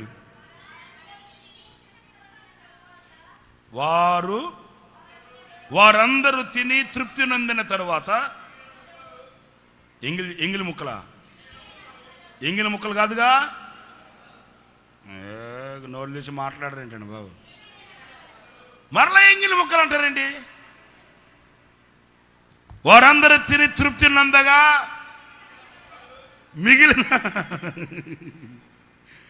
మిగిలిన ముక్కలు, ఎందుకు 12 గంపలు చెప్పు, అనవసరం కాదు. 3 గంపలు మిగలచ్చుగా, వినండి జాగ్రత్తగా. 2 గంపలు మిగలచ్చుగా, పోనీలే 3 వద్దు 2 వద్దు, 7 గంపలు మిగలచ్చుగా, సంపూర్ణం కదా 7. మరి 7 గంపలు మిగలచ్చుగా. వారందరూ తిని తృప్తి నందారంట. వాళ్ళందరూ తిని తృప్తి నందగా ఇంకా 12 గంపలు నింపబడ్డాయి. ఏంటి గంపలు అనంటే, వినండి ప్రియులారా, ఈ 12 గంపలను ఎందుకు మిగిల్చాడు అనంటే, ఈ 12 గంపలలో మిగిలిన మొక్కలు ఎలాంటివి అంటే, ఇంకా రాబోయే తరానికి సాక్షిగా ఉండవలసిన గంపలు. దేవుడు చెప్పాడు, ఇశ్రాయేలీయులారా, ఈ అరణ్యములో మీరు తినిన ఈ మన్నా, ఈ అరణ్యములో మీరు పోషించబడిన ఆ విధానం మీ తర్వాత పితరులు, లేక మీ తర్వాత సంతతి, మీ తర్వాత ఆ సంతతి ప్రజలు గుర్తించేటట్లు ఆ మన్నాని పాత్రలు పెట్టి దానిని నిలువ చేయమన్నాడు. మీరు పాలు తేనెలు ప్రవహించే దేశానికి వెళ్ళిన తర్వాత మీ తర్వాత మీ పిల్లలు మిమ్మల్ని ఎలాంటి ఆహారం చేత నేను పోషించానో, ఎలాంటి మార్గాలలో నడిపించానో వాళ్ళు తెలుసుకోవాలి. అందుకని ఈ మన్నా పాత్ర ఆ నిబంధన మనసులో పెట్టి తీసుకెళ్ళమన్నాడు. ఎందుకంటే ఇది సాక్షార్థం. ఆ మన్నాను చూసినప్పుడల్లా ఆ మన్నా చెప్తుంది, మీ పితరులు దీన్ని తిన్నారు. సాక్ష్యం. ఇప్పుడు చూడండి, 12 గంపలు మిగిలించాడంట. ఎందుకనంటే ఈ 12 గంపల్ని మోసే 12 మంది శిష్యులు యేసయ్యకున్నారు. చెప్పండి ఆమేన్ చెప్పండి. ఆయన ఏర్పాటు చేసుకొనిన వాళ్ళు, ఆయన చేత ఎంపిక చేయబడిన వారు, రాత్రంతా ప్రార్థన చేసి దేవుని చేత ఏర్పరచబడిన, ఎన్నిక చేయబడిన 12 మంది అపోస్తలులు ఉన్నారా? ఆ 12 మంది అపోస్తలుల భుజముల మీద పెట్టాడు ఈ 12 గంపలు. ఎందుకంటే యూదయ, సమరయ, గలిలయ ప్రాంతాలలో, అంతేకాదు బూది గంతాల వరకు మీరు వెళ్ళండి, వెళ్ళి నాకు సాక్షులై ఉండండి. అంటే ఈ గంప బూది గంతాల వరకు వెళ్ళవలసిన సాక్ష్యపు గంప. ఆమేన్. అంటే నీ గంప దేనితో నింపబడాలంటే సాక్ష్యం చేత నిండి ఉండాలి. ఎక్కడికి వెళ్ళినా ఆ గంపలో ఏముండాలి? నోళ్ళు తెరిచి మాట్లాడండి. రాజకీయం ఉండకూడదు. కొందరు ఎక్కడికి వెళితే అక్కడ రాజకీయం. ఈసారి వచ్చే ఎన్నికల్లో ఎవరు వస్తారు, ఎవరు వస్తే నీకెందుకు?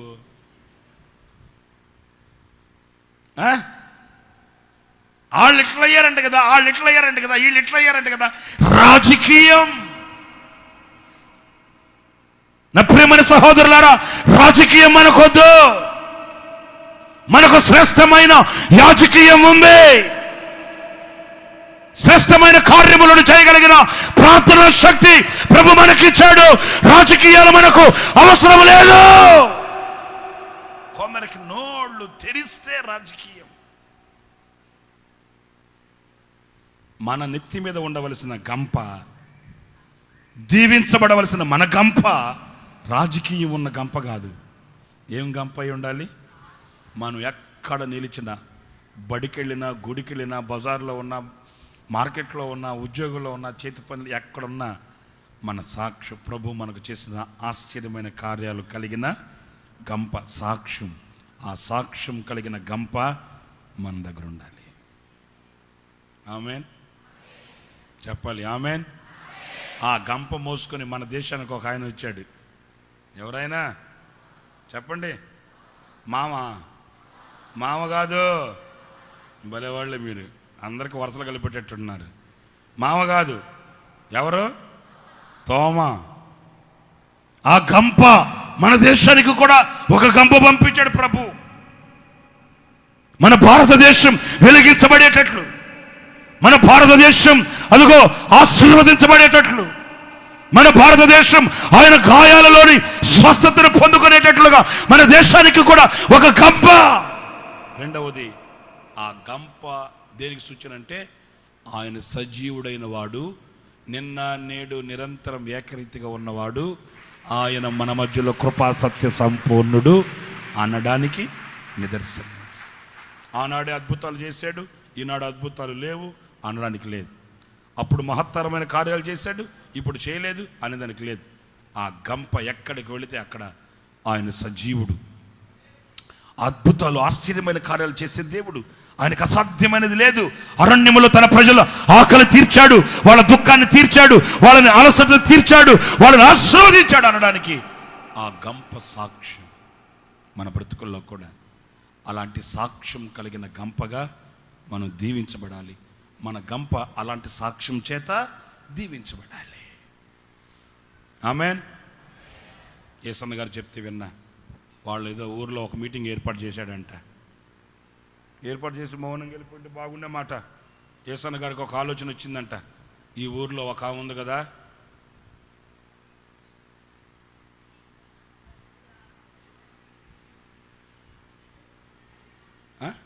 నాకు తెలియదు బాబు, నేను దాన్నే ఫాలో అవుతా. అదేంటి 10:30 ఉంది టైం? 10:30నా? ఓయ్ మంచిది, వెరీ గుడ్. మీ వాచీలన్నీ తప్పు, నాదొక్కటే కరెక్ట్. యేసన్న గారు ఆ ఊర్లో మీటింగ్ పెట్టి ఏం జరిగింది?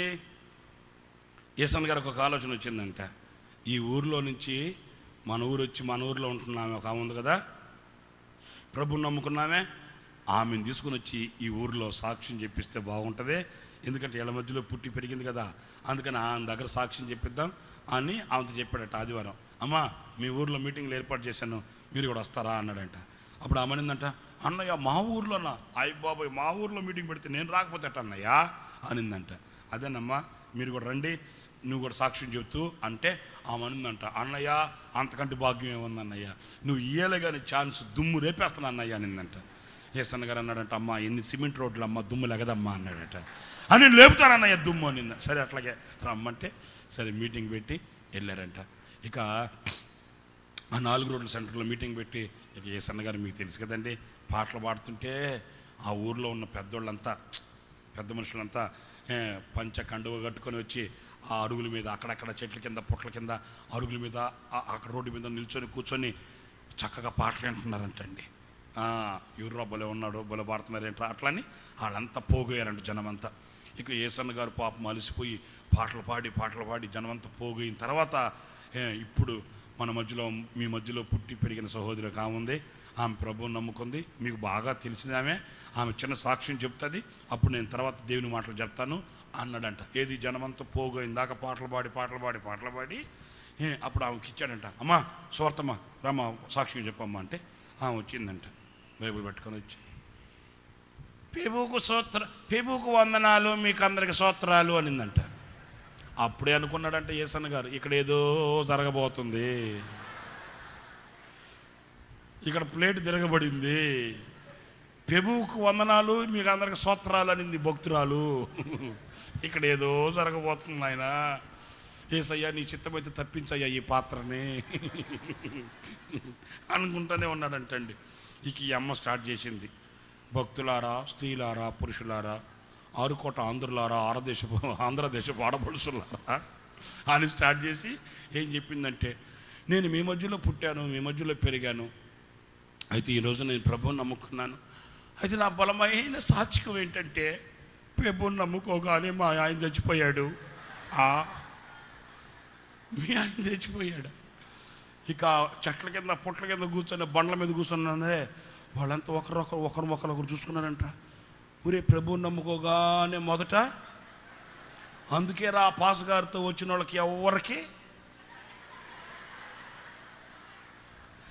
అందరు తెల్ల బట్టలు కట్టుకుని వచ్చారా, ఒక్కరికి కూడా అంటే అందరికీ. ఇక రెండో మాట ఏమనింది, అంతేకాదు ప్రియులారా, మా ఆయన చచ్చిపోయిన 3 నెలల కల్లా 4 లీటర్లు ఇచ్చి గేదె చచ్చిపోయిందా. ఇంకంతే. ఆ బండ్ల మీద, రచ్చబండ్ల మీద, చెట్లు అక్కడ కూర్చొని వాళ్ళంతా, రే మస్తాను, రే మునిసామే, లే పదరా, లే పద. ప్రభువుని నమ్ముకోగానే మొట్టమొదట ఆడు పోతాడట. రెండోసారి చెప్పండి, ఇంకొక మాట చెప్పనా, దేవుడి దేవుళ్ళ యేసన్న గారు పాటలు పాడి పోగేసి జనమంతా చెట్టకొకరు పుట్టకొకరు వెళ్ళిపోయినారంటండి. ఇక యేసన్న గారు వచ్చి, యేసునామని అడుగుతున్నాం తండ్రి, ఆమె నీకు సాలే అమ్మ అన్నాడంట. ఉండండి యేసన్న గారు 4 మాటలు చెప్పను. అమ్మ నువ్వు 4 మాటలు చెప్తే లైట్లు మైకులు కూడా పోయేటట్టున్నాయి తల్లే నువ్వు. ఇక యేసన్న గారికి చాలా బాధ అనిపించిందంట. అయ్యో, ఇంత కష్టపడ్డాను, ఇంత శ్రమ పడ్డాను, ఇంత ఖర్చు పెట్టాను, ఏంటి దేవుని కార్యం జరగకుండా అయిపోయింది అని బాధతో ఏదో 4 మాటలు చెప్పి వచ్చేసి బస్సు ఎక్కారంటండి. బస్సు ఎక్కిన తర్వాత ఆయన బాధలో ఆయన ఉంటాడు. అంతే కదా, ఎవరితో చెప్పుకుంటామండి చెప్పండి. ఒక సేవకునికి హృదయంలో వేదన కలిగింది, బాధ కలిగింది, ఎవరితో చెప్పుకుంటాండి? ఎవరితో చెప్పుకుంటే తీరుతుందండి అది? మీకు మీ కుటుంబాల భారం ఉంది, మాకు మా సేవా భారం మాకుంది. ఈ సేవా భారాన్ని కుటుంబపు భారం ఉన్న వాళ్ళతో చెప్తే ఏమర్థం వస్తుందండి? అంచేత ఆయన బాధ ఆయన పడుతూ దిగాలుగా కూర్చొని ఉంటే, ఈ అమ్మ ఊరుకొండకూడదు, మళ్ళీ బస్సులో కూడా మళ్ళీ మెల్లగా లేచి వచ్చి యేసన్న గారు చెవి దగ్గర, ఏమండి యేసన్న గారు అండి, నన్ను శివరి మాటలు చెప్పనిలేదు ఏంటి నువ్వు అనిందంట. ఇక కోపం వచ్చి యేసన్న గారికి, నోరు పుసుకొని కూర్చోవమ్మా, నోరు పుసుకొని కూర్చోవా, తిక్క మొహమా, ఏంటా మాట చెప్పావా? నువ్వు ప్రభుని నమ్ముకుంటేనా మీ ఆయన చచ్చిపోయింది? మీ ఆయన తాగి టీబీ జబ్బుచ్చు కదా చచ్చిందే? ప్రభుని నమ్ముకుంటే చచ్చాడా? ఆ గేదె ఎందుకు చచ్చింది? తక్కువ రేటుకు వస్తుందని నువ్వు చెప్పి నువ్వు కదా వెళ్ళిపోయి 6,000 రూపాయలు గేదె 2,000 రూపాయలు కొనుక్కొచ్చుకున్నావు. జబ్బుదాన్ని కొనుక్కొచ్చుకుని చచ్చింది. అది ప్రభు నమ్ముకుంటే చచ్చిందా? ఏం మాట్లాడతాను, తలకలేదు అన్నాడట. అప్పుడు ఆ వంటదట, కోప్పడబాకండి యేసన్న గారండి, నేను ఎందుకు చెప్పానంటే, ఇన్ని శ్రమలు వచ్చినా నా బంగారు తల్లి కదమ్మా, ఇన్ని శ్రమలు వచ్చినా నేను ప్రభుని నమ్ముకునే ఉన్నాను అని చెప్పబోయానండి అనిందంట. యేసన్న గారు అన్నాడట, నువ్వు చెప్పిందాక అక్కడ ఎవడున్నాడే తల్లే, నువ్వు చెప్పిందాక ఎవడున్నాడు? లేచి వెళ్ళిపోయారు కదా. ఆ సంగతి చూస్తుంటే అబ్బా కమ్మగా నవ్వారు. కానీ మీ సంగతి ఏంటి? కొందరు నోడు తెరిస్తే దేవుడు చేసిన ఉపకారములను కూర్చున్న సాక్ష్యం ఉండదు. వాళ్ళ నోట వినబడే సాక్ష్యాలు వేరుగా ఉంటాయి. 8 నెలలు అయింది చర్చికి వెళ్తున్నా, ఏం జరిగిందంట. ఇక ఆ ప్రక్కన పాపం ఆరాధనకు రావాలని సిద్ధపడుతున్నవాడు కూడా, ఇంకేం బాధంలే బాబు కాదు. నీవు ఒక గంపగా ఉండాలి, నీవు ఒక గంపగా దీవించబడాలి. ఎలాంటి గంప అంటే, నువ్వు ఎక్కడ నిలిచినా, నువ్వు ఎక్కడ నడుస్తున్నా, నువ్వు ఎక్కడ తిరుగుతున్నా క్రైస్తవుడు ఆ ధ్వజమెత్తు, నీవు సాక్షిగా ప్రకాశించాలి నా ప్రభు కొరకు. స్తోత్రం కలుగునుగాక. నీవు ఎక్కడ ఉద్యోగంలో, వ్యాపారంలో, చేతి పనులు ఎక్కడ ఉన్నా నీవే ఒక సాక్షిగా ప్రకాశించాలి. ఇది ప్రతి క్రైస్తవుని భుజముల మీద ఉన్న భారం. ఇది ప్రతి క్రైస్తవుని భుజముల మీద ఉన్న భారం. నాకు అవసరం లేదు అనుకోకూడదు. భారతదేశంలో నీవు ఒక ప్రధానమైన సాక్షివి. దేవుడు నీకు ఇచ్చిన రాష్ట్రంలో నీవు ఒక ప్రధానమైన సాక్షివి. దేవుడు నిన్ను పెట్టిన గ్రామంలో నీవు ఒక ప్రధానమైన సాక్షివి. దేవుడు నీకు ఇచ్చిన సంఘములో నీవు ఒక ప్రధానమైన సాక్షివి. సాక్ష్యముతో కూడిన గంపగా నీ గంప దీవించబడును గాక. 3 విషయాలు నేను మీతో చెప్పాను. మంచి ఫలములు కలిగిన గంపగా నీవు దీవించబడాలి, అర్పణ కలిగిన గంపగా నీవు దీవించబడాలి, సాక్ష్యం కలిగిన గంపగా నీవు దీవించబడాలి. అంతేకాని ఈ లోకంలో అవి ఇవి ఇవి అవి కోరుకొని వాటి చేత ఆశీర్వదించబడాలి, వాటి చేత దీవించబడాలి కాదు. నీవు నోరు తెరిస్తే ఆయన ఆశ్చర్యమైన కార్యాలు వివరించాలి. నువ్వు పాట పాడితే, నీవు వాక్యం చెప్తే, ఏది జరిగినా నీలో కలిగే ప్రతి కదలిక ఆయన సజీవమైన కార్యక్రమాన్ని, ఆయన సజీవమైన ఆ యొక్క చరిత్రని సాటి చెప్పాలి. ఆ దిశగా నీ బ్రతుకు ఆశీర్వదించబడాలని కోరుకుందాం. ఆ రీతిగా నా దేవుడు మిమ్మల్ని దీవించి ఆశీర్వదించునుగాక. సజీవుడవైనా యేసయ్యా, నిన్నాశ్రయించిన నీ వారికి సహాయుడవై తృప్తిపరచితివే.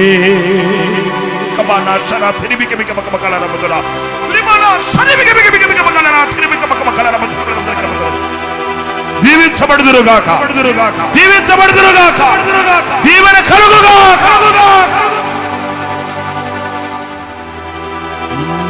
విజయశీలుడా నా ప్రాణ ప్రియుడా, కృతజ్ఞతతో స్తుతించెదను, స్తుతించెదను, ఆరాధింతును, కీర్తింతును, కృతజ్ఞతతో గణపరతును, ఆరాధింతును,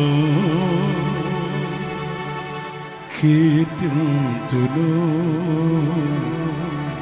కృతజ్ఞతతో. కృతజ్ఞుడనై నే జీవింతును, కృతజ్ఞుడనై నే జీవింతును, కృతజ్ఞుడనై ఆరాధింతును, కృతజ్ఞుడనై నిన్ను కీర్తింతును, కృతజ్ఞుడనై స్తుతింతును, కృతజ్ఞుడనై గణపరతును. నీవే నీవేనా ఆరాధనా, ఆరాధనా, ఆరాధనా, ఆరాధనా నీకేనయా,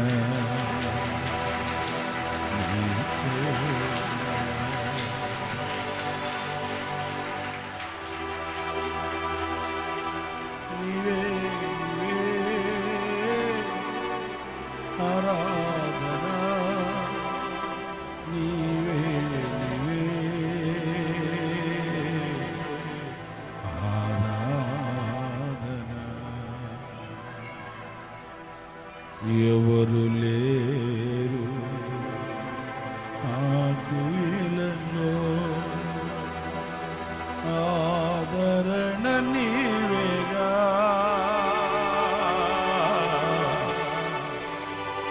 ఆనందం నీవేగా.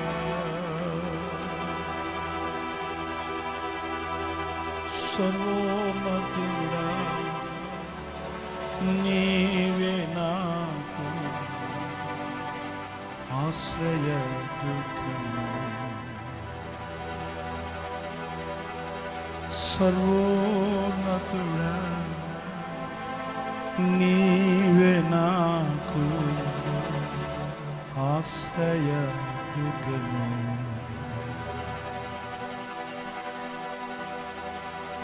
నీవుండగా ఈ లోకమే నాకక్కరలేదు, నాకక్కరలేదు.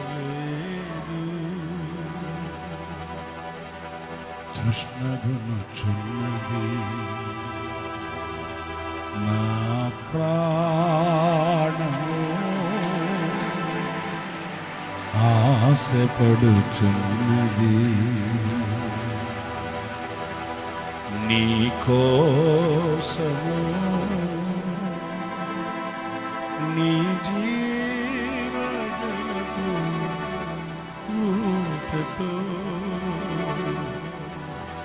తృప్తిపరచున్నది.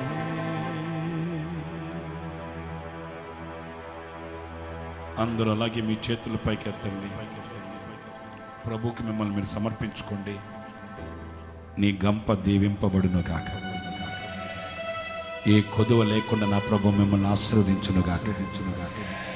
నన్ను అలాగే దీవించు ప్రభు అంటూ మీ చేతుల పైకెత్తండి. మీ కొరకు ప్రార్థన. పరిశుద్ధుడ, ప్రేమ స్వరూపి, దయగల తండ్రి, మీ స్తోత్రం స్తోత్రం స్తోత్రం.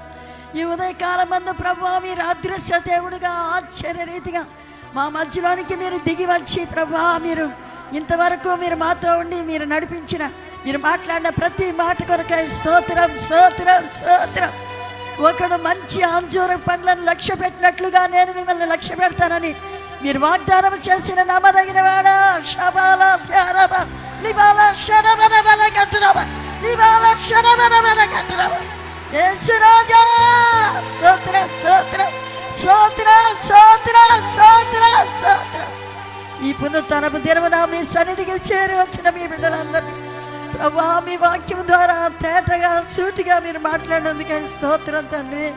యేసు రాజా ఈ ఉదయకాలమందు నాయన ఈ గంప నాయన ప్రథమ ఫలములతో నింపబడిన గంపగా, అయ్యా మంచి అంజూర పండ్ల కలిగిన గంపగా, సాక్ష్యము గంపగా, బూది గంతాల వరకు సాక్ష్యముగా ఉండేటట్లు ఒక మంచి గంపగా ప్రభువా మీరు మమ్మల్ని ఏర్పరచుకుని ఉన్నతమైన పిలుపుతో పిలిచి గొప్ప రక్షణ అనుగ్రహించినందుకే స్తోత్రం స్తోత్రం స్తోత్రం స్తోత్రం స్తోత్రం.